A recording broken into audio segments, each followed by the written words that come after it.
So today we move ahead and we have verses 40, 41, and 42 lined up in front of us. I'll start with verse number 40. I will chant.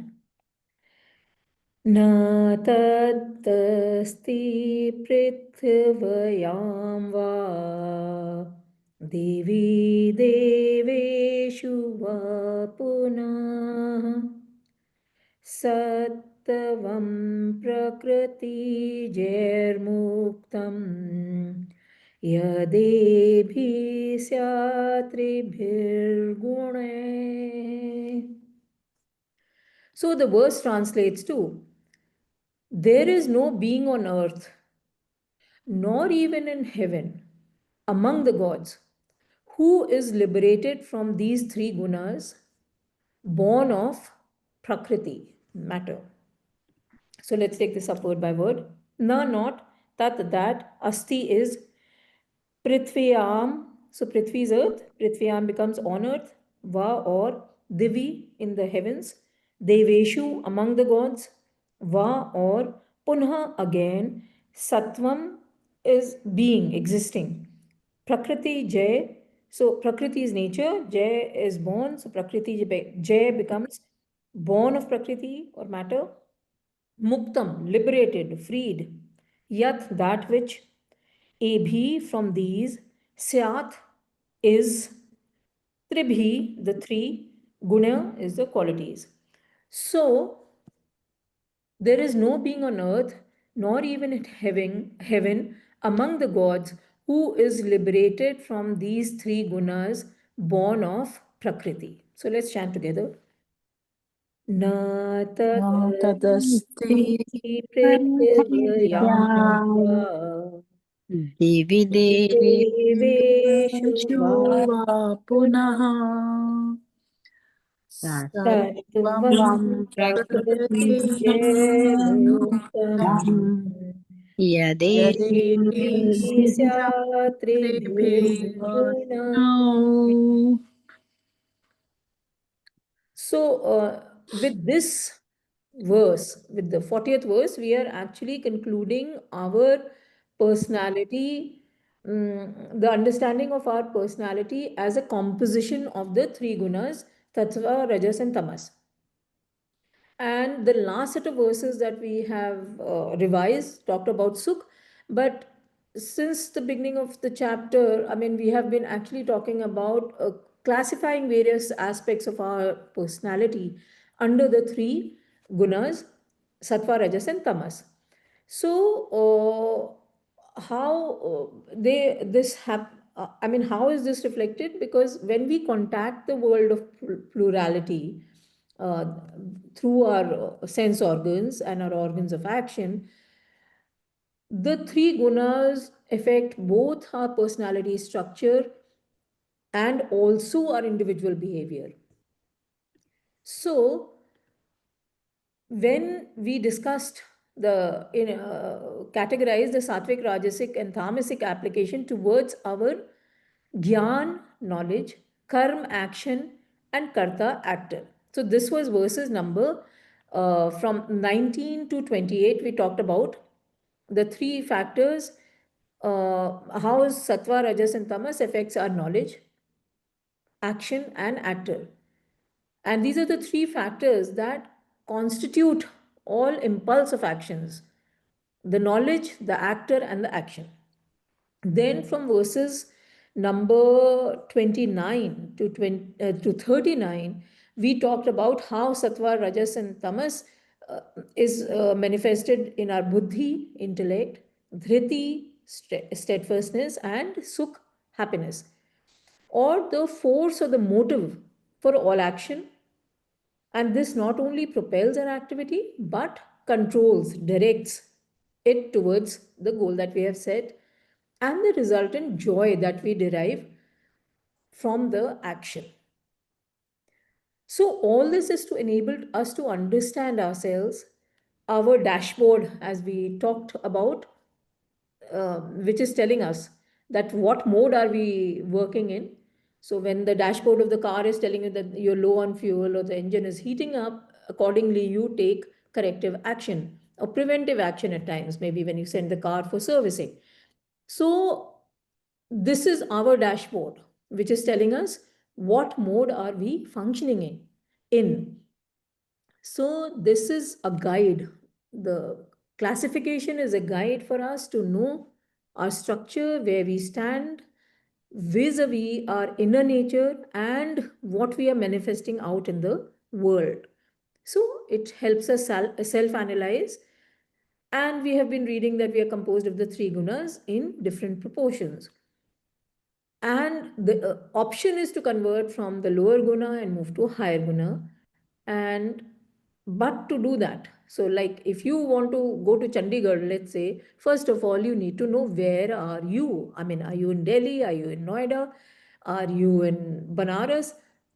So accordingly, you will approach Chandigarh, right?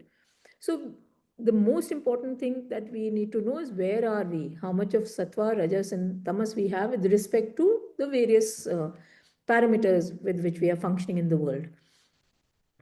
And once we are observant and we observe higher levels of tamas or rajas, we as spiritual seekers start moving then or working on ourselves to move towards sattva.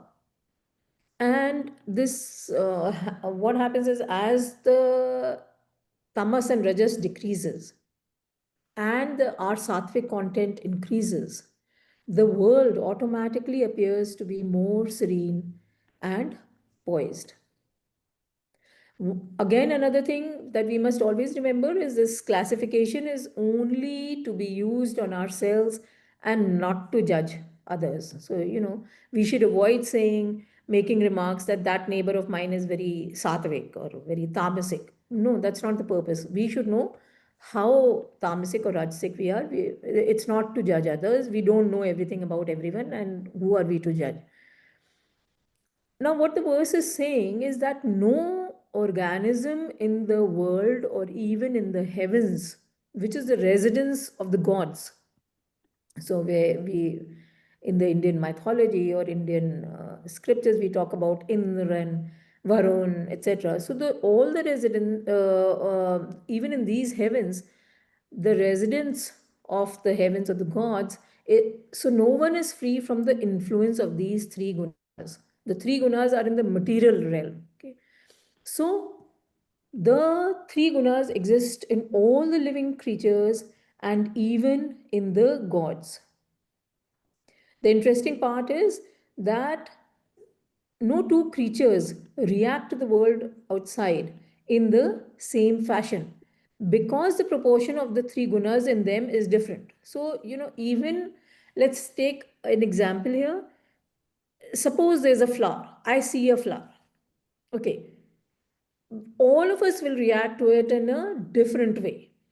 Someone will say, oh wow, what a beautiful flower, and let me analyze how the bud grows into a flower. What does it consist of, what is it made up of. Another person may just be enthralled by the beauty of the flower and leave it at that. Third person may want to, you know, pluck the flower and put it at the feet of the Lord or in the temple. Another person may think about flower as a thing of beauty and pluck it and put it in one's hair. So, how we contact the same Situation. object being the same, how we contact it is very, very different. This difference in our behavior towards the same object is a direct consequence of the different textures of our vasanas and, of course, the gunas, which are which fall out from the vasanas. So that is one aspect, and all of us are composed of all the three gunas. The proportion of the three gunas may change, but we are all consisting of the three gunas. Just as when we talk of coffee, coffee consists of coffee, milk, and sugar, right? These are the three components which uh, constitute a cup of coffee: the decoction, the milk, and the sugar.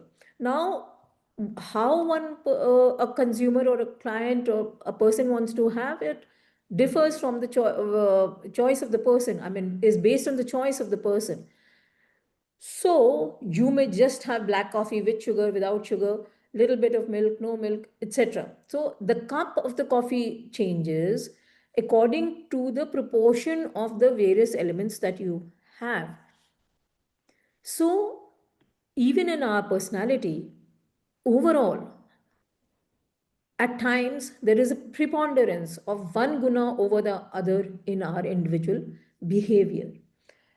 And before we move on to the 40th verse, because it is largely dependent on the gunas, I thought I will just recap again. We have been recapping the gunas very, very often in the last two chapters, but it is very important because the next verse, with the 41st verse, is the direct result of the application of the gunas.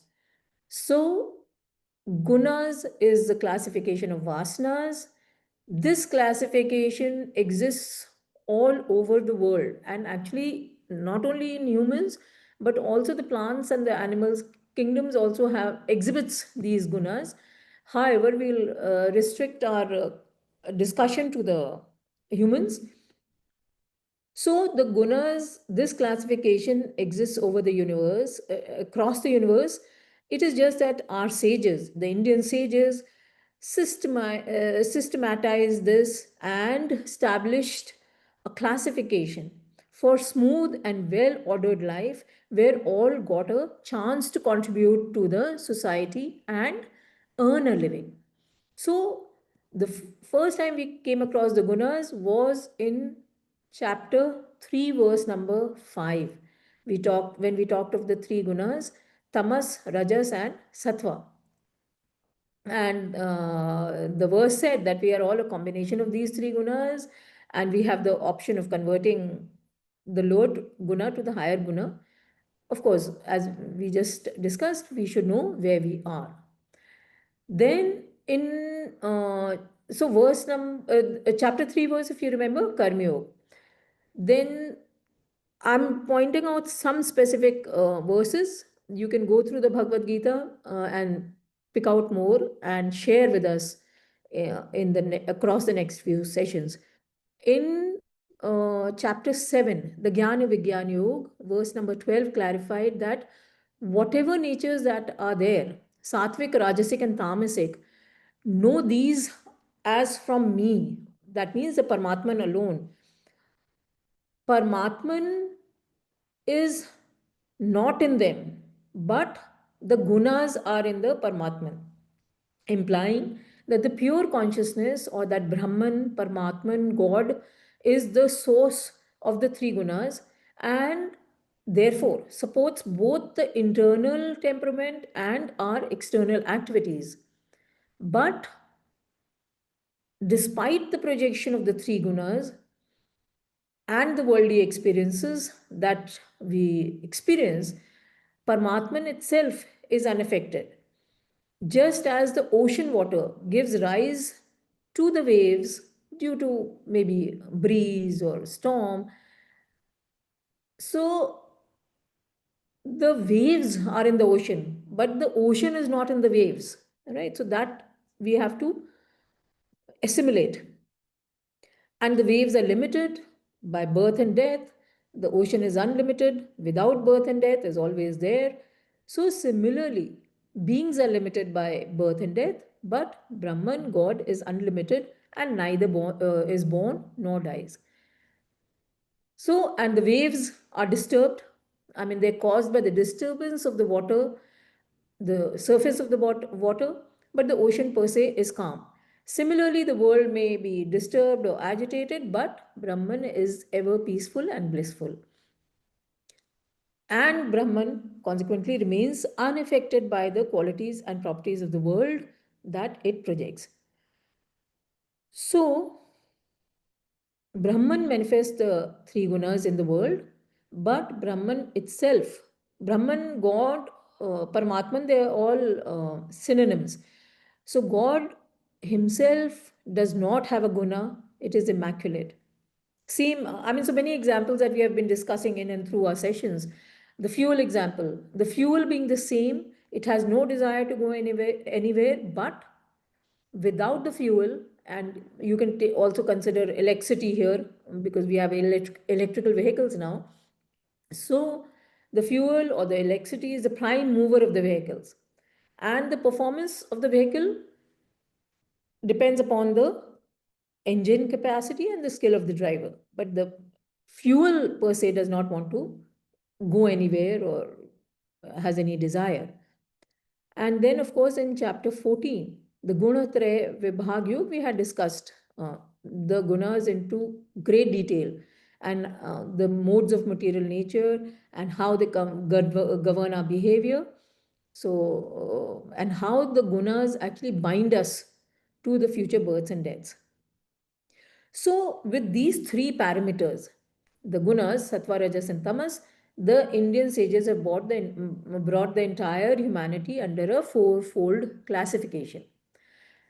Interestingly, it's not that it applies only to India. This is a universal categorization. So, at times you refer to it as blue collar, white collar workers, and you'll see the parallels if you are clear about what the Indian sages have talked, and then you can draw the parallel in the Western world and the current classification that we use for uh, the kind of people or the workers that we have. So this was the original principle of the fold caste system or the division of work, and it was based entirely on our nature and capacity, which is what the verse number 41 will discusses. Let's chant. Brahman Kshatriya Visham Shudranam Cha Parantapah कर्माणि प्रविभक्तानि स्वभावप्रभवैर्गुणैः. So the verse translates to the duties of Brahman, Kshatriya, Vaishya, and Sudra, O Parantapaha, are well distributed by gunas born of their nature. So let's take this up word by word. Brahman, Kshatriya, Visham. So of Brahmins, Kshatriyas, and Vaishyas, Shudranam, of the Shudras, Cha is and, Parantapa is a name for Arjun, scorcher of foes, Karmani, actions, Prabhivaktani are classified, differentiated, distinctly defined. Subhav Prabhave. So Subhav is the nature, Prabhave is born out of. So Subhav Prabhave becomes born of one's own nature. Gune by the qualities, by the gunas. So the duties of Brahmins, Kshatriyas, Vaishya and Shudra, O Parantapaha, are well distributed by the gunas, born of their nature. So let's chant it together. ब्राह्मणक्षत्रियविषाम शूद्राणां च परन्तपः कर्माणि प्रविभक्तानि स्वभावप्रभवे गुणे. Gune, gune. So now the interesting part is that the same gunas are being applied to classify and create a framework for the society. And this classification is made under the four distinct castes: the Brahmins, the Kshatriyas, the Vaishyas, and the Shudras. We are all familiar with this classification. I think most of us are clear, at least are aware of this classification. So, what is happening is that based on the person's gunas, which are well distributed by the gunas born of their nature, that's what the verse is saying. Swabhav Prabhaver Guna. Gune. So, based on their inclination, and texture of the vasanas, different kinds of duties and tasks are assigned to different class of individuals depending upon their nature. This is based on the guna content of the person. So the quality and texture of our content determines our intellect, that we have read in the previous set of verses. And consequently, based on our nature, the tasks are assigned under the caste system. So this was the original principle of the fourfold caste system or division of work. And this classification exists all over the world. It's only that we got it classified and ready to go in our society, in the Indian context. And how does this work? The classification done? People who were predominantly sattvic, they were called Brahmins, and they were assigned the duties of thinkers, planners, organizers, educationalists, and so on and so forth. All right, where predominantly sattva prevails. And the second class is the Kshatriyas, when the sattva declines somewhat and rajas starts emerging. These are the warriors, rulers, political leaders in the current context. Now, when the sattva falls somewhat more and tamas starts emerging, then we have the administrators. This class was the Vaishyas, administrators, producers, businessmen, traders. So, this was the classification. This was the third caste. The fourth was the Sudras, in whom the tamas becomes predominant, and because they're not able to think by themselves, they cannot reason, the discrimination is not that great, they have to be given the direction. They have to be given a course of action. They are called Sudras, and they are normally under the one of the other three castes, because they can only work at that level.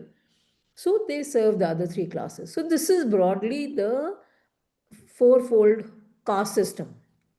So we are talking about the Brahmins, Kshatriyas, Vaishyas, and Sudras.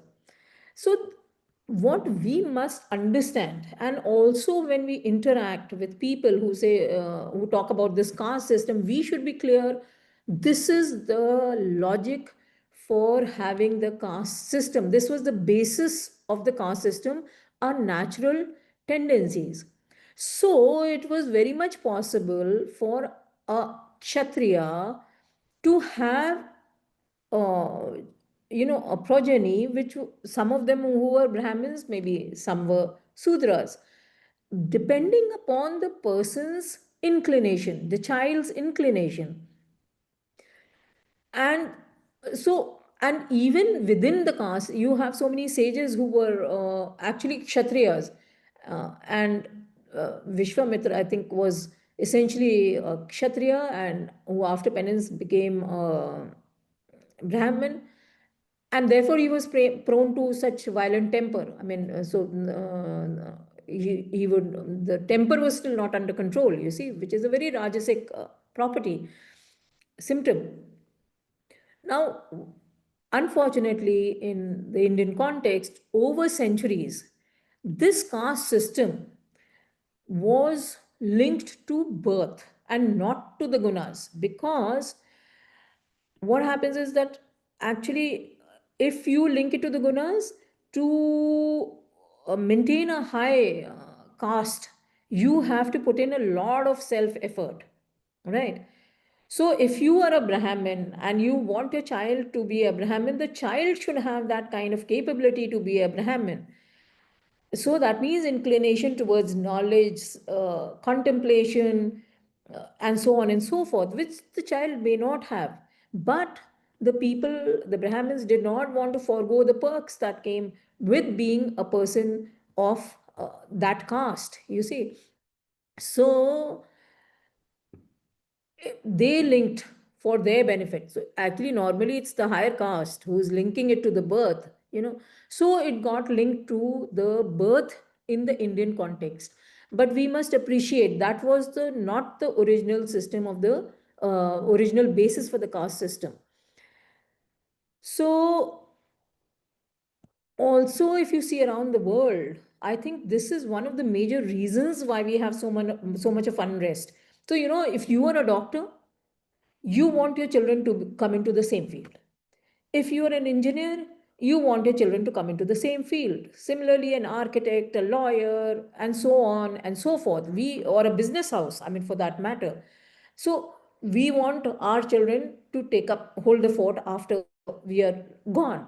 Now, the child may or may not have that inclination, but is pressurized by the parent into joining into the same business or the nature of work. So I think a lot of unrest is in the current generation is because of this, because the children are being given those activities or almost conditioned or weird towards choosing those activities that they don't have an inclination for. So either it's because of the parents or what the peers are doing. So that is what you do. And naturally, another motivating factor is what kind of salary you're going to draw. So sometime back, IT was the buzzword. Today in IT, we are talking only about AI, So all this is what drives a person. So someone will tell you, you're looking, you're having choosing your lines, they'll say, choose AI. That is where the future is today. So that's how we choose things for which we may not have inclination. So it is very important for us to observe, to analyze our nature. That means observe our basic tendencies, write them down, and then see what should be the correct choice for us.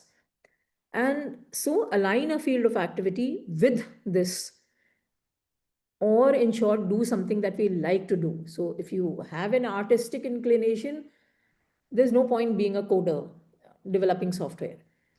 And it is better to go into art and enjoy yourself and give maybe something which to the world, which something the world will enjoy, at least you will enjoy, even if the world doesn't enjoy. So we must align our field of activity according to our vasanas. And the important thing is that in this chosen field, we must use our discrimination, ethics, and morals. So remember last time we were discussing dharma, arth, kam, and moksha. So dharma is the basis, should be the basis for our chosen field of activity. So as an adult, and this particular verse is very, very important. This set of gunas and analysis is very important for the youngsters. So as an adult, we must choose a vocation in line with our vasanas, that is our swadharma, which will lead to material prosperity, mental peace, and the personality will blossom both materially and spiritually. I also thought I'll highlight two important verses which talked about the caste. So one was verse number 13 of chapter 4. Chapter 4 was what Jnana Karma Sannyas Yoga, right? That was chapter 4, the yoga of renunciation of action and wisdom. So, verse number 13 read, the fourfold caste system was created by me, that means God, according to the differentiation of the gunas and action. Though I am its author, know me to be the non doer and immutable. That same ocean petrol example, fuel example. And verse number 35 of chapter 3, the Karma Yoga. And this particular verse we will be reading again. It's almost the same that is repeated in this particular chapter of Bhagwad Gita, I think two or three verses down the line, which is so verse number 35 of chapter 3, the Karma Yoga read, better is Swadharma, one's own duty, though devoid of merit, than Pardharma, duty of another, well discharged. Better is death in Swadharma. Pardharma is fraught with fear. So Swadharma is what we choose based on our vasanas. Pardharma is what we are choosing against our vasanas. That is what we talked about. So we've been talking about this right from the beginning of the Bhagavad Gita, also, I mean, the caste system as well, and how it applies to our vasanas and our vocation in life. With that, let's move on to the last verse for the day, verse number 42. शमोदमस्तपशोचं क्षान्तिरार्जवमेव च ज्ञानं विज्ञानमासिक्तयम् ब्रह्मकर्म स्वभावजम्. So the verse translates to serenity, self restraint, austerity, purity, forgiveness, uprightness, and also knowledge, wisdom, and faith are characteristics of Brahman born of their nature. Let's take this up word by word. Sham is serenity, Dam is self control, Tap austerity, Shocham purity, Kshanti is forgiveness, Arjavam is straightforwardness, uprightness, Ev even cha, and Jnanam is knowledge, Vijnanam wisdom, Asaktyam, Asakti is faith, Asakyam is faith, Brahma Karm is characteristics or the karma of a Brahman, or the characteristics of Brahman, Swabhavajan, born of their own nature. So this is their natural vasana, their natural tendency. So serenity, self-restraint, austerity, purity, forgiveness, uprightness, and also knowledge, wisdom and faith are characteristics of Brahmins born of their nature. So let's chant it together. शमोदमस्तपः शौचं शान्तिरार्जवमेव च ज्ञानं विज्ञानमासिक्त्ययं ब्रह्मकर्म स्वभावजम्. So now the Lord is explaining to us the uh, nature or the characteristics of a person who was of the Brahmin caste. These were the people who were predominantly sattvic. And their primary duties, as per the caste system, were to undertake austerities, practice purity of mind, do devotion, and inspire others by examples. So they performed the Vedic rituals for themselves, of course, and for the other classes. Their nature, their vasanas, their inclination, tendencies inclined them towards knowledge. So they were naturally inclined to do these activities. This was their nature, and this is what they enjoyed. This is what they derived pleasure from, joy from. So the professions of teaching, cultivating knowledge, sharing it with others were also suitable for them. And they did not normally actively participate in the governance or the administration themselves, but they were advisors. They guided the executives, and because they possessed the wisdom of the scriptures, their opinion was greatly valued. So this was the Brahmin class, and the characteristic of such a person are being listed in this verse. So we start with Shama or serenity, when the mind is calm and composed. This is when now we apply all that we have been reading. The mind becomes calm and composed when it is brought under the control of the intellect. So the person is living in the material world with all its, enchantments, but is not tantalized. So the Brahmin would be enjoying everything, but is not tantalized by the material essential pleasures, and is not distracted from by the charms of the world from the path that the Brahmin is chalked out. So and which is towards the reach self realization, right? That was the Brahman's goal. This led to Damha, the next quality, self restraint or controlling the sense organs. Because the person is enjoying everything, that's all right, but is free from sensual desires and sensual thoughts. So, once the mind is under control, the body itself will not harbor indiscriminate sensual indulgences, or the person exercises automatically. It's a result, or is automatically inclined towards self control, which is which leads to the next quality, tapaha, austerity. So we have been reading that the nature of the body, mind, and senses is such that if left unchecked, they just go out into the world and are insatiable. If we control and restrain them, the previous quality, damha, self control, then they become disciplined. So, austerity is a self imposed discipline, the capacity to say a no to the world of temptation around us. No, we say when it is making us deviate from our path, and this we do to avoid dissipation of energies and channelizing our energies towards spiritual growth or our goal. So, this was tapa. Shaucham, purity, this we have been discussing, both internal and external purity. External purity we understand very, very clearly, but the same thing should be applied to our mind and intellect. And we have also been discussing and reading that desires cause the impurity at the mental and the intellectual levels, which covers the pure reality which is there in all of us.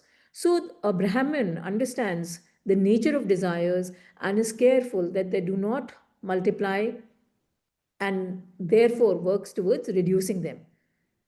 So, the person directs, is putting an effort to clean the inner personality as well, is without motives, has divine thoughts, etc. Then we come to Shanti or forgiveness. So, just as we are accepting of the nature, we know that, as the month, like May, June will be hot in Delhi. July, August, September will bring the rains. That's a monsoon time. After that, we have a short autumn, you know. So, October and November may be pleasant and nice. And December, January, February will be cold. So, you accept the nature and accordingly you do your, wardrobe changes and house changes, etc.